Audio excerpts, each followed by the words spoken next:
ஷேகர் கமலா டைரக்ஷன்ல Dhanush, Nagarjuna, Rashmika Mandhana, gym sir, Bhagyaraj, சுனைனாலா நடிச்சு இப்போ தியேட்டர்ஸ்ல ரன் ஆயிட்டு இருக்க சோஷியல் டிராமா த்ரில்லர் தான் குபேரா. ஒரு இல்லீகல் பிசினஸ்க்காக இல்லீகலா ஒரு பெரிய அமௌண்ட்டை பாதி பிளாக்காவும் பாதி ஒயிட்டாவும் டிரான்ஸ்ஃபர் பண்ண வேண்டிய கட்டாயத்துல ஜிம் சார் இருக்கிறாரு. தன்னோட நேர்மையால பாதிக்கப்பட்டு ஒரு பிரச்சனையில சிக்கி இருக்கிற நாகார்ஜுனாவை காப்பாத்தி அவரோட இன்டெலிஜென்ஸை யூஸ் பண்ணி அவர் கூட சேர்ந்து இந்த மணி டிரான்ஸ்ஃபர் பண்ணலான்னு பிளான் பண்றாரு. எப்படி பண்ணலான்னு யோசிக்கும் போது 4 பிச்சைக்காரங்களை யூஸ் பண்ணி இதை பண்ணலான்னு டிசைட் ஆகி 4 பேரை சூஸ் பண்றாங்க. அதுல ஒரு பெக்கர் தான் தனுஷ். தனுஷ் இந்த ஸ்கேமுக்கு துணை போறாரா? இதுல தனுஷ் வந்ததுக்கு அப்புறம் நெக்ஸ்ட் நடக்கிற ஈவெண்ட்ஸ் தான் குபேரா. இந்த படத்தோட run time 3 hours and 2 minutes. படம் ஆரம்பிச்சது நல்லா தான் ஸ்டார்ட் ஆச்சு. ஸ்லோவா ஒவ்வொரு கேரக்டர்ஸும் பிளாட்டும் எஸ்டாப்ளிஷ் பண்ணி தனுஷ் என்டர் ஆனதுல இருந்து ஸ்கிரீன் பிளே லென்த்தினாலும் ஃபர்ஸ்ட் ஆஃப் ஃபேர்லி என்கேஜிங்காகவே இருந்துச்சு. சின்ன சின்ன எமோஷன்ஸ் கூட நல்லாவே கனெக்ட் ஆச்சு. செகண்ட் ஹாஃப்மே சேம் ஃப்ளோவில் இன்னும் எமோஷன்ஸ்லாம் நல்லா ஸ்ட்ராங்காகவே கனெக்ட் ஆகிற மாதிரி தான் ஸ்க்ரீன் பிளே இருந்துச்சு. But run time both first half and second ஹாஃப்ல அங்கங்கே கொஞ்சம் லென்த்தி ஃபீல் கொடுத்துச்சு. ஆனால் சில பிளேசஸில் அதுக்கு அப்படியே ஆப்போசிட்டாக ரஷ் பண்ணி பண்ணுற மாதிரி சீன்ஸுமே இருந்துச்சு. மேபி இது டுவர்ட்ஸ் ரிலீஸ் 15 minutes ட்ரிம் பண்ணதுனால கூட இருக்கலாம். ஃபுல் வெர்ஷன் OTTல வருதா என்னன்னு வெயிட் பண்ணி பார்ப்போம்.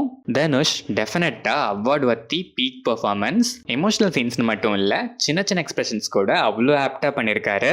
எமோஷனல் சீன்ஸ்லாம் கண்டிப்பாக கலங்காமல் யாராலையும் இருக்க முடியாதுன்னு சொல்ல வைக்கிற அளவுக்கு அவ்வளோ ரியலிஸ்டிக்காக பண்ணியிருக்காரு.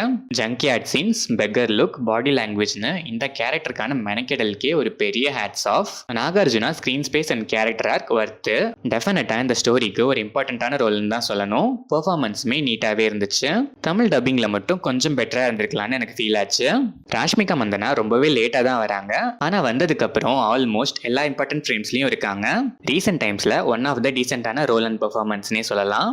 அதுவும் புஷ்பா 2 கிரிஞ்ச்ல இருந்து ஹப்பாட வெளியே வந்துட்டாங்கன்னு லைட்டா ஒரு ஃபீல். ஜிம் சார் போகேஷான பெர்ஃபார்மன்ஸ், சில இடங்கள்ல மட்டும் artificial feel. Bhagyaraj, Sunaina and other ஆர்டிஸ்ட்லாம் ஷார்ட் ஸ்பேன்னாலும் கொடுத்த ரோலை கரெக்டாகவே பண்ணியிருக்காங்க. பாக்யராஜ்லாம் அவரே டப் பண்ணலன்னா அவர் தான் இதுன்னு கண்டிப்பா நம்மலாம் கண்டுபிடிச்சிருக்கவே மாட்டோம். டிஃப்ரெண்டான லுக்கு. டெக்னிக்கலா பார்த்தா எடிட்டிங், சினிமாட்டோகிராஃபி எல்லாமே டீசென்டாவே இருந்துச்சு. இன்னுமே கொஞ்சம் அங்கங்க ட்ரிம் பண்ணிருக்கலாம். டிஎஸ்பி சாங்ஸ் அண்ட் சாங்ஸோட பிளேஸ்மெண்ட்ஸுமே பக்கா. பொய்வா நண்பா perfect theatrical vibe. Background score emotional ஃபீலை நல்லாவே சப்போர்ட் பண்ணி எலிவேட் பண்ணிருக்கு. ஓவராலாக பார்த்தா first half and second half ரெண்டுமே ஈக்குவலி லென்த்தி ஃபீல் கொடுத்தாலும் ஸ்க்ரீன் பிளே ஃபேர்லி என்கேஜிங்காகவே ப்ரெசென்ட் பண்ணியிருக்காங்க. சில எமோஷனல் சீன்ஸ்லாம் செம்ம பீக்கு. தனுஷோட பெர்ஃபார்மன்ஸ் அதை இன்னும் ஒரு ரேஞ்சுக்கு மேலேயே எலிவேட் பண்ணியிருக்கு. ஸ்டில் இன்னும் கொஞ்சம் ஷார்ட்டாக ப்ரெசென்ட் பண்ணி சில இடங்களில் ரஷ் பண்ணாமல் டெப்த்தாகவே காமிச்சிருந்தா இன்னும் பெட்டராகவே வந்திருப்பாரு நம்ம குபேரா. பட் டிஃப்ரெண்ட்டான ப்ரெமிஸ், நீட்டான எக்ஸிகியூஷன் அண்ட் பர்டிகுலராக தனுஷோட எஃபோர்ட் வர்த்தி பெர்ஃபார்மன்ஸ் அண்ட் எமோஷன்ஸ்க்காகவே டெஃபினட்டாக ஒர்த்தான ஒரு அட்டம் தான் இந்த Kubera. Social emotional drama thriller lovers கண்டிப்பா மிஸ் பண்ணாம இந்த குபேராவை ஒன்ஸ் மீட் பண்ணலாம்.